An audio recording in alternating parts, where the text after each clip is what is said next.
óleo de coco, produtos derivados do coco, enfim, todas essas delícias hoje no programa. São as delícias da Copra, tá, gente? A Copra Alimentos, né? Uma indústria de alimentos de excelência, tá?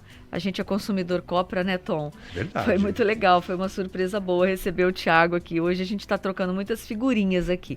E olha, Thiago, tá chegando mensagem aqui de ouvintes nossos, tá? A Neide, boa tarde, viu, querida? Ela diz o seguinte, olha, gente, eu nasci e me criei no Piauí e tudo que nós fazíamos lá era com óleo de coco. Hoje, alguns óleos que estão no mercado não têm o mesmo sabor. Eu não uso mais o óleo de coco, mas não consigo ficar sem o azeite de coco, que ela diz aqui, que é maravilhoso.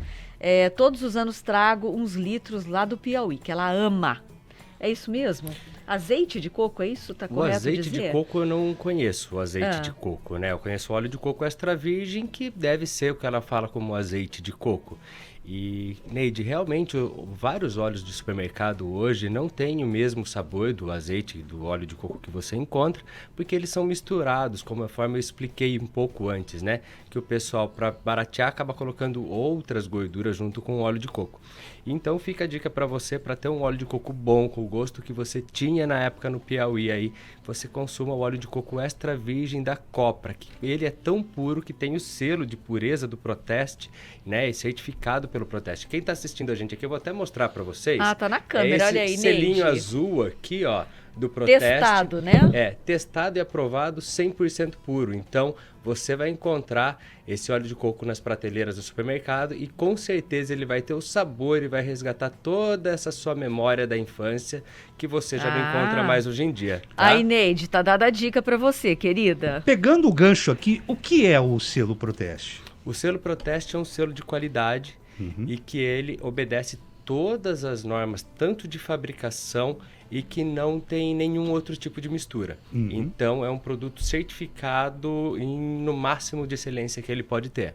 Olha aí, então tá explicado o que é o selo Proteste. Anualmente, vários produtos do Brasil passam pelo selo do Proteste, né? Então, se você pegar os produtos de, por exemplo, molho de tomate, você vai ver a quantidade de reprovação e no site do Proteste você consegue verificar isso e ver a quantidade de...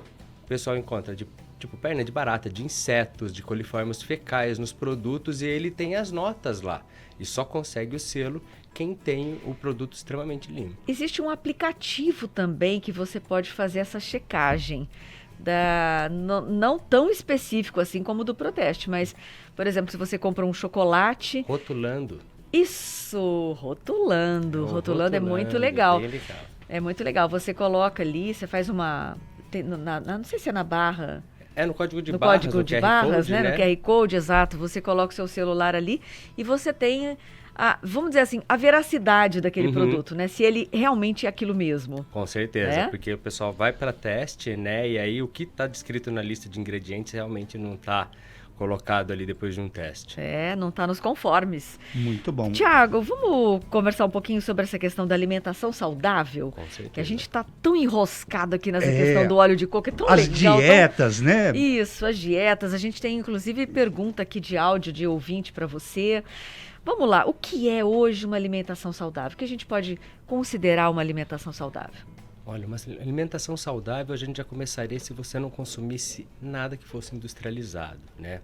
Então, o máximo de hortifrutis que você conseguir, que não tenham aditivos químicos, que não tenham sabores artificiais. Então, você vai fugindo dessa indústria de sabor falsa, né? E consumindo mais alimentos de verdade. Então, essa já é uma forma de você começar a rotular. Eu consigo comprar, quando você pega um biscoito, por exemplo, qualquer, tá? Você lê os ingredientes ali atrás, que são bem pequenininhos, que é para você não ler. Mas você leva uma lupinha, você lê eles ali e fala assim, eu consigo comprar esses ingredientes aqui no mercado e fazer isso em casa? Consigo. Então tudo bem, é um produto legal que eu consiga consumir. Mas a partir do momento que você pega uma lista de ingredientes, começa a ler e fala assim, meu Deus do céu, onde que eu vou achar um laboratório, uma indústria química para me vender esses últimos 20 ingredientes aqui que eu não consigo nem ler o nome deles, né? Que são bem difíceis. Não é um produto saudável. Então pensa, se você for comprar alguma coisa, se for industrializada, processada, que você consiga encontrar isso ali no mercado e fazer em casa. Se tiver algumas coisas a mais, já vá tirando. É uma forma fácil de começar a trocar a alimentação. Muito bom. Ô, Tiago, vamos passar agora para a parte de dieta. Vamos. Qual a diferença entre uma dieta cetogênica e uma dieta low carb? Quais são as diferenças? As duas dietas, elas são low carb, tá? Uhum. A dieta low carb, ela é muito utilizada, principalmente para quem vem com tratamento de diabetes, para redução de pesos e medidas, essas coisas, porque você vem reduzindo a quantidade de consumo de carboidratos e impactando menos o índice glicêmico. A dieta low carb, ela se concentra em até 25, 30% de carboidratos na alimentação. Porque a gente precisa de carboidratos, né? Na verdade. Ou não? Não, os carboidratos, eles não são essenciais à sobrevivência humana. É mesmo? É mesmo. Então A gente isso é precisa da um proteína. Se você tirar proteína ou gordura da alimentação do ser humano, ele morre. Mas se você tirar o carboidrato, ele não morre. né? Então, o carboidrato ele não é essencial, mas faz parte da nossa alimentação, nós somos habituados a consumir, então é legal você ter um equilíbrio, até por questões de nutrientes e vitaminas que você encontra nas frutas, encontra em alguns cereais que são bons, né? E acaba não encontrando isso simplesmente nas proteínas e gorduras, mas em questão de essencial, os carboidratos eles acabam não sendo essenciais. Tá? Porque a gente tem aquele mito de que o carboidrato é o que dá energia para o corpo para você queimar funcionar, energia na faculdade, ó, numa academia, por exemplo. É aí que né? entra a questão da low carb e da cetogênica. Aí. Você tem duas fontes de energia para você consumir, ou gordura ou carboidrato. O carboidrato é uma energia de queima rápida, a gordura é uma energia de queima longa. Então, cada 1 grama de carboidrato tem 4 calorias, cada 1 grama de gordura tem 9. Então, você consumir muita gordura ali também vai ser uma quantidade alta de caloria. Então, você tem que optar por uma fonte de energia para você ter ela em maior consumo. Ou é gordura ou é carboidrato, certo? Tendo isso, a soma dos dois, gordura e carboidrato, não é uma junção boa. Então, você vai extrapolar a quantidade de energia que você precisa. Então, a dieta low carb, ela mantém a faixa de 50% até 30% de carboidratos e esses 70% entre proteínas e gorduras, tá? Então, a low carb se restringe a 30% no máximo de consumo de carboidratos e o restante entre proteínas e gorduras. A proteína ela é calculada baseada em cima do peso de cada pessoa, né? E a quantidade de proteína, de gordura também, porque aí você tem que pegar uma nutricionista, calcular a taxa basal de cada pessoa, atividade física, tudo mais. A dieta cetogênica ela já é mais restritiva um pouco na questão de carboidrato. Você consome até 5% de carboidratos líquidos dentro da sua alimentação. Quando a gente fala em carboidrato líquido, não é de beber, não é líquido dessa forma. A gente fala na diferença entre... É o açúcar que sobra nos alimentos, vamos falar dessa forma, carboidrato líquido. Certo. Então, a gente pega, por exemplo, uma abobrinha que ela é inteira de carboidrato, só que ela tem muita fibra. Então, essa fibra, ela subtrai do carboidrato. Então, a cada 100 gramas de uma abobrinha italiana, por exemplo, ela vai ter 4,5 gramas de carboidrato líquido. Olha aí, Então, interessante. aí você pode comer assim, o pessoal fala assim, são 5%, você pode comer 20 gramas de carboidrato por dia, você poderia comer 400 gramas de abobrinha. Olha o tamanho do volume. Então, não é falar assim, vou fazer uma dieta cetogênica, eu nunca mais vou comer carboidrato na vida. Não é assim. Não é Ela bem assim. não é zero carbo, ela é low carb, é restrito, né? Então, você consome da cetogênica de 5 a 10% de carboidratos líquidos, até 25% de proteínas e de 70 a 80% de gorduras. Tá? Então, a sua maior fonte de energia é a parte de gordura. Aí, quando você entra na questão da dieta cetogênica, não na low carb, você vai mudar o seu corpo de estado metabólico.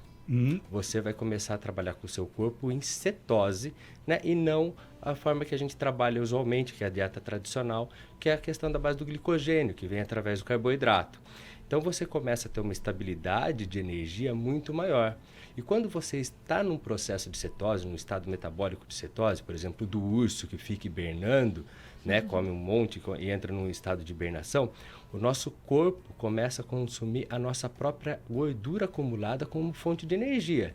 Porque essa gordura que a gente acumula no nosso corpo, ele entende que, assim, pela quantidade que ele come, vai ficar um longo período sem comer depois.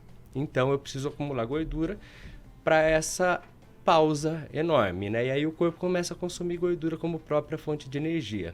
E aí você acaba a não tendo muita fome. Aí entram aquelas questões dos jejuns hoje em dia que o pessoal vem praticando. O jejum, até respondendo as perguntas que vão chegar e as curiosidades, ele é muito benéfico para o nosso corpo desde que feito da forma certa, tá? Uma pessoa, para fazer jejum, ela tem que estar bem alimentada, ela tem que se alimentar bem após o jejum.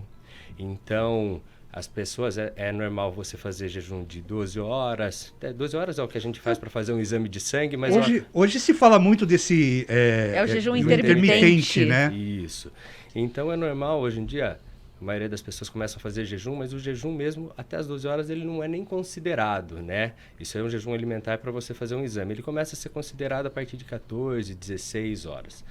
E é legal que quando você está num processo de cetose, seu corpo começa a absorver a sua gordura como fonte de energia e você vai começando a fazer um jejum de forma natural, porque pense em comer quando você tem fome e não comer porque tem o horário do almoço, porque tem o horário do café da manhã ou o horário do jantar. Isso acaba sendo também um processo mental, de uma certa forma. Com certeza. Um treinamento mental, né? Com certeza, porque você acaba ficando livre de ter a necessidade, eu preciso parar agora para comer. Então, se você não tem fome, por que você vai comer? É o primeiro passo, né, para você começar a mudar o seu mindset em questão de alimentação. Por que comer quando eu não tenho fome? Né? Se eu for fazer uma atividade física, eu preciso comer 10 minutos antes? Não, porque o corpo não tem a capacidade de absorver aquele alimento que você comeu em 10 minutos para te dar energia logo depois. Então, o corpo vai precisar do que você consumiu há 4, no mínimo 2 horas antes do treino, né? Então, não é instantaneamente. E aí, você comer, quando você tem fome, você vai reduzindo a quantidade de refeições durante o dia e acaba automaticamente criando uma latência de espaço entre uma refeição e outra, começando a praticar o jejum intermitente de forma natural, que essa é a melhor opção que tem. Eu vou pegar até um desvio aí nisso que você acabou de falar. Você pega, por exemplo, atletas de alta performance, pessoas que praticam corrida, ciclismo, natação, enfim, que tem uma queima de energia muito grande. Esses treinos, essas pessoas, quando estão competindo, então eles têm que fazer uma programação, inclusive do consumo de alimentos, quando são essas atividades muito longas, tipo ciclismo ou uma maratona, alguma coisa. Então tudo isso tem que ser programado para que o organismo possa Essas fazer pessoas de alta absorção. performance, quando elas vão entrar numa prova, na noite anterior elas consomem bastante carboidrato, glicogênio, para que se estoque no corpo. Mas eu já fiz maratona de 42 quilômetros em cetose sem consumir nada. Olha aí. Enquanto todo mundo tem que ficar tomando gelzinho durante a prova porque vai ficando sem energia, quanto mais eu corro, mais me dá energia. Porque você está queimando. Eu estou queimando, meu corpo libera os corpos cetônicos e esses corpos cetônicos vão consumir a minha gordura e transformar em energia para mim. Então, a diferença de quando a gente via os meus treinamentos, quem estava fazendo a dieta cetogênica, para quem não estava fazendo, é que quem consumia o carboidrato, eles tinham uma energia até os 10 quilômetros, eles iam com muito mais força de vontade, muito mais pique. A hora que começava a passar dos 10 e eles precisavam tomar o gel e estavam ficando cansados, eu estava começando a ter mais energia. Olha isso. Então, quando a gente estava chegando nos 30, absurda eu tinha contramão. Absurdo a contramão. Né? Então, isso é muito legal, mas é bacana você fazer com acompanhamento ou médico, ou acompanhamento de algum nutricionista, para que te dê o norte certinho, porque é muito variável pela idade, pelo peso, pelo sexo de cada pessoa, né? Fazer esse tipo de alimentação. Mas é extremamente saudável. Tem um pergunta, áudio né? aqui, né? Vamos lá? Vamos ouvir? Então vamos lá. Olá, boa tarde. Eu gostaria de fazer uma pergunta sobre essa alimentação saudável. Se existe algum tipo de alimentação que a gente pode consumir mais no período de pré-menopausa para diminuir os sintomas da pré-menopausa, como fadiga, insônia, um pouco depressiva, memória, se ele tem alguma dica nesse sentido. Pronto, tá aí. Aí é a Márcia Águida. Márcia Águida, nossa ouvinte querida. Muito obrigada, viu, Márcia Águida? Márcia Águida, nós temos muita coisa para consumir para melhorar esses períodos, né? Então, uma delas já é reduzir um pouco o consumo de carboidrato, porque o carboidrato ele vem de uma forma compulsiva. Quanto mais você come, mais você quer comer. E quando você vem tendo a baixa de energia no organismo, ele te dá um pouco de depressão. Funciona igualzinho o carboidrato, o excesso de açúcar com o consumo de cocaína, tá? Eles são comparados na ciência viciantes da mesma forma, né? Então, é um looping que você não consegue ficar sem e isso pode te dar essa questão de depressão. A parte hormonal e foco, vamos pegar a parte de foco. O óleo de coco, ele é rico em TCM, tá? O TCM, que é um óleo chamado triglicérides de cadeia média, a copra também tem esse óleo, ele é um óleo de coco super filtrado, ele tem bastante ácido caprílico, ácido C8, e ele é ótimo para foco e concentração. Pelas manhãs eu tomo um café chamado Bulletproof, que é o TCM, manteiga ghee e café batido. Ele me dá muita energia, muito foco e muita concentração. Então ele é chamado de café turbinado. Esse café, na realidade, no início ele era feito com chá verde pelos indianos, né? Que subiam no Tibete, todas aquelas coisas. E depois um cara, quando visitou, levou isso para o Vale do Silício e pegou o café, que tem mais cafeína do que o chá verde, incorporou a manteiga ghee e agitou isso. Então quando você bate eles, as moléculas de cafeína são encapsuladas pelas moléculas de gordura da manteiga ghee, da manteiga ghee do TCM, do óleo de coco, né? E o corpo, quando absorve, leva essa cafeína para o cérebro.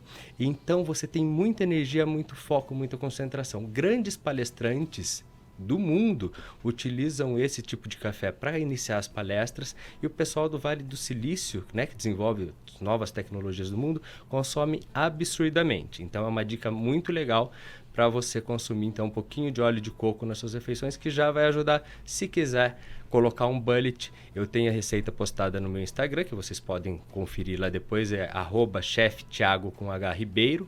Então tem bastante receitinha desse bullet lá para vocês. E a parte hormonal, algumas sementes e castanhas o ajudam bastante nessa regulação. E uma delas é a semente de abóbora, que é ótima para a mulher. Semente de abóbora e semente de girassol. Então elas melhoram na produção de estrogênio, equilibram um pouco a oleosidade de pele e tudo mais. Mas é importante que você tenha um acompanhamento nutricional, que faça um exame, levante as suas necessidades, né? Como que estão as vitaminas no seu corpo, para ver o que você precisa certinho. Então, aí, tendo a ajuda de um profissional, ela vai conseguir te encaminhar certinho através da alimentação para você passar por essa etapa de pré-menopausa, menopausa com sucesso. Segue o Thiago, viu, Márcia Águida, lá no @cheftiago Ribeiro.